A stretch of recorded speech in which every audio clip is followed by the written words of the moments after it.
Bienvenue dans le module de présentation des nouveaux radars très haute fréquence Siemens de la famille des LR100. Alors Siemens est un acteur de la mesure de niveau radar depuis environ une vingtaine d'années, avec une famille de mesures de niveau liquide qui s'appelle les LR200 et LR250. Pour la plupart d'entre eux, ce sont des radars en très haute fréquence. Et il y a une dizaine d'années, Siemens mettait sur le marché le tout premier radar en très haute fréquence pour la mesure de niveau de solide et de plus virulent, le LR150. C'est donc tout naturellement qu'aujourd'hui, nous allons vous proposer un nouvel appareil hybride, la famille des Citrans LR100, capable de faire de la mesure de niveau liquide et de la mesure de niveau solide. Et c'est ce que nous allons voir ensemble à présent. Alors, quand on parle de mesure de niveau hybride, qu'est-ce qu'on est capable de faire exactement? Eh bien, par exemple, dans le domaine de l'environnement, on sera capable de mesurer des niveaux et des applications dans le domaine de l'eau sur de faibles plages, sur des plages moyennes. Dans le domaine du granulat, un milieu très très exigeant, on sera capable de faire des mesures de niveau de stock pile, des niveaux de trémies, des niveaux dans des silos, avec des présences de poussière très importantes, dans des ambiances très sévères, là où on a besoin en fait d'appareils très très robustes. Dans l'industrie en général, ben là c'est dans ces milieux qu'on trouvera finalement les applications les plus diverses, avec des conditions process qui seront très changeantes, avec des produits qui seront très différents. Et bien entendu, dans le domaine de la chimie, là où on a différentes cuves, différents types de produits, des choses qui ne sont pas toujours très simples à mesurer, et notamment la possibilité, lorsque les conditions le permettent, de faire des mesures non intrusives en passant tout simplement à travers la paroi de la cuve s'il s'agit d'une cuve synthétique, en évitant ainsi d'avoir un contact avec ces produits qui peuvent éventuellement blesser ou brûler. Et donc, c'est vrai que c'est un avantage très, très important. Alors, en parlant d'avantages, nous allons énumérer ceux de cette nouvelle technologie. Alors, tout d'abord, on a une technologie 80 GHz. Alors, qu'est-ce que nous offre cette technologie 80 GHz? C'est bien un angle étroit du faisceau d'émission, puisqu'on pourra descendre jusqu'à 4 degrés. Et on a une technologie très haute fréquence en FMCW, c'est-à-dire une émission continue avec un appareil beaucoup plus agile lorsque les applications sont compliquées. Une précision augmentée jusqu'à 2 mm avec une très bonne reproductibilité. Donc ça, c'est dû au fait que l'on travaille avec une technologie radar. Des performances de traitement de l'écho qui sont vraiment excellentes, puisque cet appareil bénéficie des décennies d'expérience de Siemens dans le domaine de la mesure de niveau sans contact, et notamment la technologie ultrasonique, même si ces deux fréquences sont de nature différente, et qu'il s'agit bien effectivement de technologies différentes, il s'agit de mesures de niveau sans contact. Notre savoir-faire en la matière est inégalé, et on a réussi à faire un appareil avec des performances qui sont absolument exceptionnelles. La technologie Bluetooth pour la mise en service simple et rapide à l'aide d'outils modernes comme les téléphones portables ou les tablettes à travers une application. Et puis, une possibilité de communication inclus. Alors déjà, on embarque le ART7, donc le dernier standard, et la possibilité également de mettre à disposition l'ensemble des datas présentes à l'intérieur du capteur via des communications numériques de type Modbus. Alors, quels vont être les bénéfices de tous ces avantages? Bien, si on les reprend, pour ce qui est de la technologie avec l'application Bluetooth, la Citrans Mobile IQ, ça va être un réel gain de temps pour la mise en service, puisque on va retrouver en fait l'ensemble des éléments nécessaires sur l'appareil mobile et finalement, on est très bien guidé, donc on n'a pas besoin d'être un spécialiste. Ça va vraiment permettre de mettre l'appareil en service très très rapidement. Pas de zone morte enfin, pas de zone morte liée à une émission réception, ou en tout cas, même si les diélectriques de produits peuvent engendrer des zones d'imprécision, elles sont réduites au minimum et une précision de 2 mm. Ça va nous permettre de faire des installations dans des endroits vraiment exigus ou dans des environnements très encombrés et mesurer avec des bonnes précisions sur des faibles plages. La gestion dynamique des échos dans le domaine du traitement, ça c'est quelque chose qui est vraiment très très important et indispensable, puisque cet appareil va être capable de s'auto-adapter aux conditions qui évoluent, et les conditions ne sont pas toujours idéales. Donc naturellement, il va être enclin à se positionner toujours sur le meilleur écho, et donc on aura une fiabilité de la mesure, même dans des environnements très très exigeants avec des conditions de process compliquées. Le 80 GHz, donc la très haute fréquence, comme je l'évoquais tout à l'heure, nous permet d'avoir un angle d'émission très réduit. Donc, quand on va se retrouver à nouveau dans des environnements chargés, avec des colonnes de pompe, avec des sons de niveau très haut, très bas, qui vont se trouver sur les côtés, des cordons de soudure, des colmatages, dans la mesure où mon angle d'émission est très fermé, eh bien, je vais avoir tendance à éviter naturellement tous ces obstacles et donc, ça va énormément limiter la mise en service puisque je n'aurai pas besoin, ou alors très peu, de faire de mise en mémoire des coparasites. Et puis enfin, dans le volet communication, digitalisation, les deux modes de communication ART et mode bus que j'évoquais tout à l'heure vont vraiment nous permettre de nous envoyer en fait l'ensemble des informations, alors l'ensemble des informations physiques qui sont déjà disponibles dans le capteur, mais également toute la partie diagnostic avancé et avec la suite d'applications digitales qui arrivent sur le marché, eh bien, je serai capable de stocker ces informations pour pouvoir les réexploiter après et fiabiliser encore plus mes, mes process. Alors, si je reprends les outils de configuration, donc on a vu le premier outil de configuration qui est celui le plus simple et qui va nous permettre très très rapidement de faire la mise en service, qui est le téléphone portable ou la tablette, et bien entendu, j'ai d'autres possibilités. Et notamment sur les appareils qui embarquent le HART, je vais pouvoir faire une mise en service grâce au logiciel Simatic PDM, qui est un logiciel ouvert et utilise la technologie des EPD. Et ce logiciel va me permettre de visualiser l'ensemble des paramètres, la courbe écho, et bien entendu de pouvoir mémoriser l'ensemble des informations. C'est une mise en service qui sera également à distance, mais connectée, donc à la boucle de courant, pour récupérer en fait les trames ART. Le troisième élément de paramétrage, c'est quelque chose de nouveau chez Siemens, c'est le Citrans RD150, le Citrans RD150, qui en fait est capable d'interpréter les trames ART et qui va nous permettre de faire le paramétrage du capteur. Donc on aura accès en fait à l'ensemble des valeurs et qui va dans l'autre sens pouvoir afficher l'ensemble des valeurs ART, la primaire, la secondaire, la tertiaire, la quaternaire, et bien entendu de pouvoir intégrer ou linéariser si on a besoin d'avoir des informations issues du niveau, mais transformées par exemple en volume. Et puis le dernier élément, là, il s'adresse aux mesures qui sont isolées.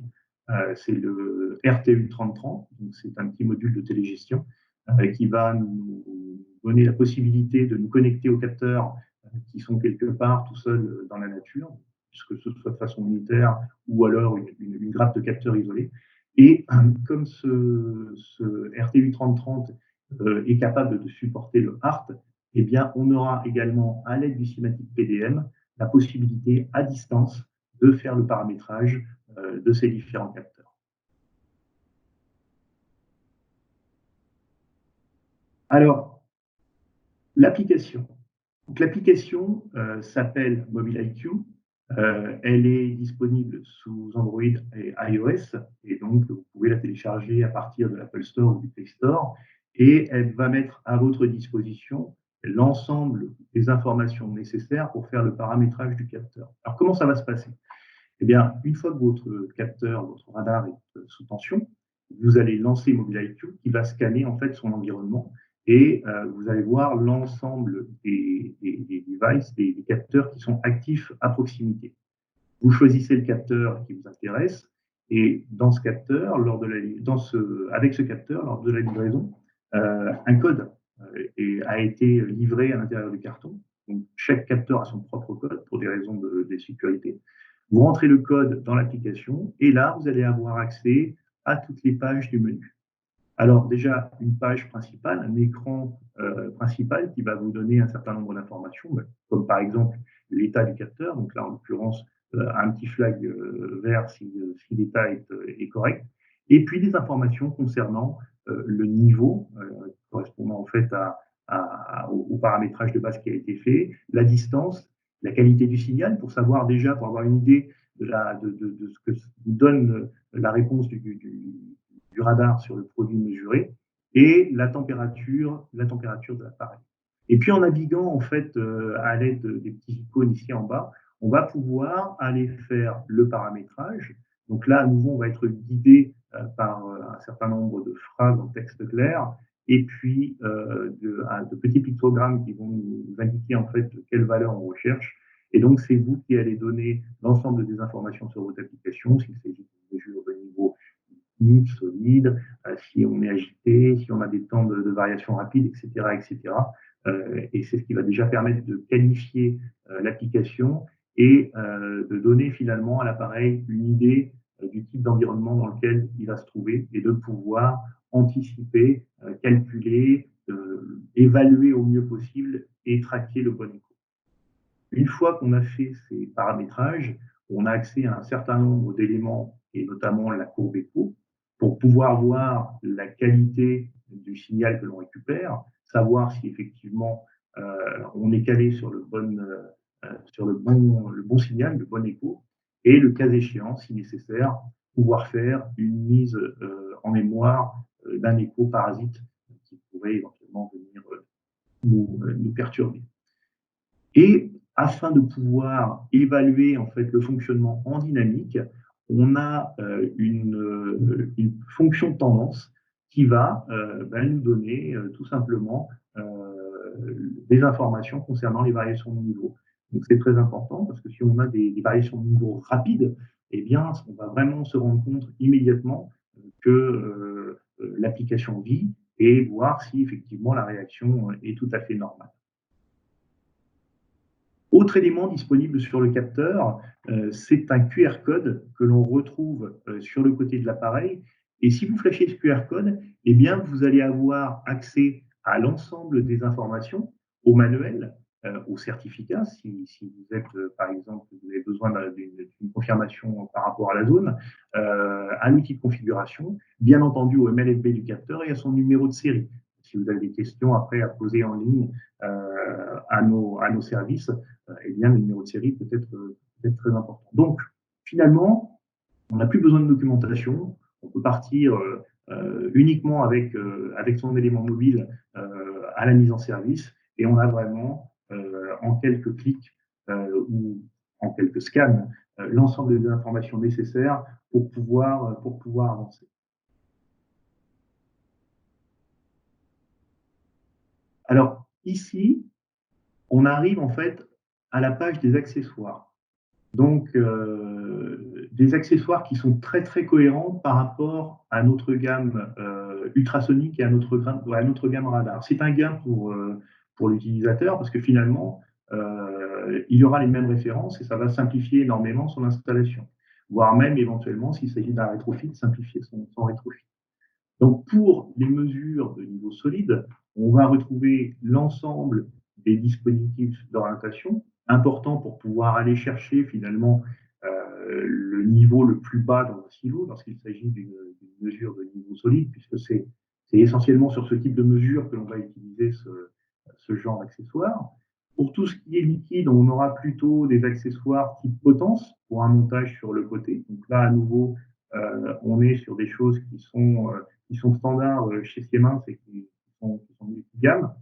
Dans le domaine de l'eau, on a également pensé à mettre à disponibilité sur ce radar l'écran de submersion, donc quelque chose qui est très utile lorsque l'on va être amené à installer ces capteurs dans des endroits où on a un risque de débordement. Et bien souvent, lorsqu'on a des eaux usées, on va embarquer en fait tout ce qui est flottant, et ces flottants, lors du retour à la normale du niveau, vont avoir tendance à rester accrochés sur les instruments et peuvent éventuellement colmater ou interdire l'émission de l'onde électromagnétique en restant collé sur la face émettrice. Bah là, grâce à cet écran de submersion, on va créer en fait une bulle d'air et cette bulle d'air va empêcher à tous ces éléments collants, tous ces éléments colmatants de remonter sur la face émettrice et d'y rester accroché. Et puis, on a bien entendu le RD 150 dont j'ai parlé, donc l'afficheur qui va récupérer les trames des appareils ART et qui sera capable d'afficher la mesure, les valeurs du ART et bien entendu le diagnostic.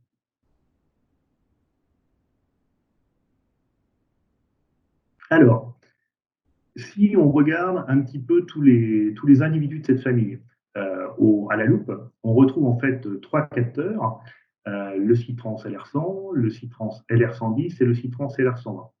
Alors, le Citrans LR100, c'est le capteur de début de gamme, donc une mesure dédiée liquide solide. Donc l'ensemble, à nouveau, ce sont des capteurs qui vont être capables de faire des mesures sur des liquides et des solides. Donc ce Citrans LR100, il a une plage de 8 mètres. Au niveau de la fixation, on a possibilité en fait de le fixer de deux façons, soit par un filetage en partie haute, comme sur un transducteur ultrasonique qui est en 1 pouce, ou un filetage en partie basse qui permet de surélever légèrement l'appareil, qui est en fait un filetage en 1 pouce et demi. Ça va nous permettre dans des endroits un petit peu exigus ou lorsqu'on est vraiment très près du niveau de liquide de pouvoir le surélever légèrement. La pression process, on est sur des filets en matériaux synthétiques, donc elle est au maximum de 3 bars. La température maximum admissible est de 60 degrés, la minimum moins 40. La précision, donc à nouveau, on est sur une entrée de gamme, donc on a une précision de 5 mm. L'angle d'émission 8 degrés. Donc, du 2 fils 420 mA, on n'a pas de communication, on n'est pas en HART, on n'a pas non plus la possibilité d'homologation. En revanche, on a un prix très attractif. Le Citrans LR110, donc c'est un appareil qui a une étendue de mesure de 15 mètres. Au niveau des modes de fixation, on retrouve la même chose, même pression de 3 bars. On a une température process qui peut être légèrement supérieure, puisqu'on s'est allé jusqu'à 80 degrés. Une précision de 2 mm cette fois-ci, un angle de 8 degrés. Et là, par contre, on retrouve la communication, donc un appareil ART, et en option la possibilité d'avoir du 4 fils en mode bus. On a également les homologations ATEX en zone gaz et en zone poussière. Et enfin, le LR120, donc l'appareil qui dispose de la plage de mesure la plus grande, puisqu'on va jusqu'à 30 mètres, avec un seul filetage compte tenu de sa forme, un seul filetage en partie supérieure en 1 pouce, même condition pression, même condition température, précision de 2 mm également. Cette fois-ci, 4 degrés d'angle d'émission, donc ce sera vraiment celui qui conviendra dans les applications les plus chargées, les plus sensibles en termes de colmatage, en termes de montage, par exemple, sur les bords de silo, comme j'évoquais tout à l'heure. Donc 80 mA ART et communication mode bus, et on retrouve à nouveau les homologations ATEX pour ce capteur. Alors ici, une application.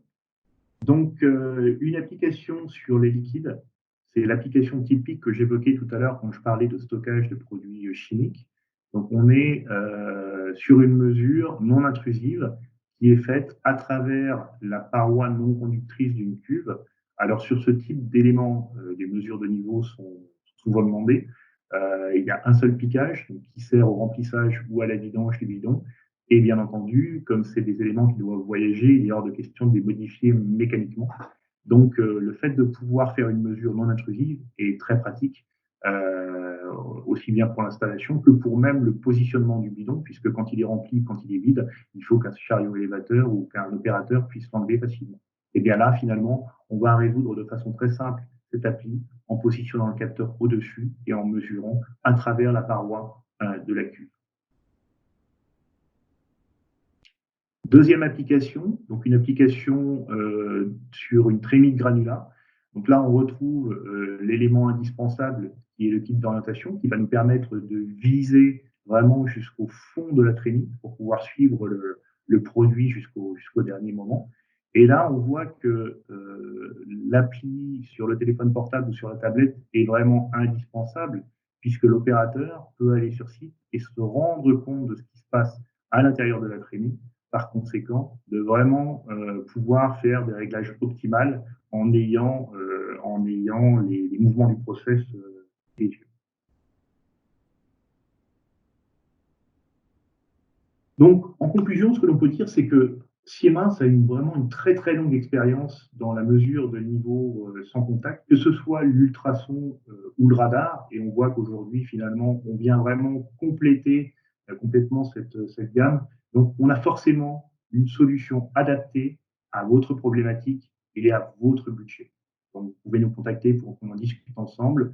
On vous fera part de nos éléments en termes d'expertise et vous aurez libre choix quant à la technologie, puisqu'on a vraiment toute la palette des possibles pour pouvoir répondre à votre demande. En plus, on dispose d'un large éventail de compétences. Donc, au-delà du capteur, nous serons également capables de vous proposer des solutions complètes dans le domaine de la communication, dans le domaine de la digitalisation.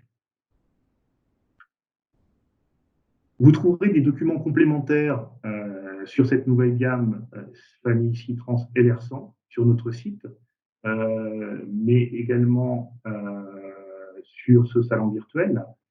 Et vous pouvez nous contacter à l'adresse suivante spi-contact@siemens.com. À très bientôt.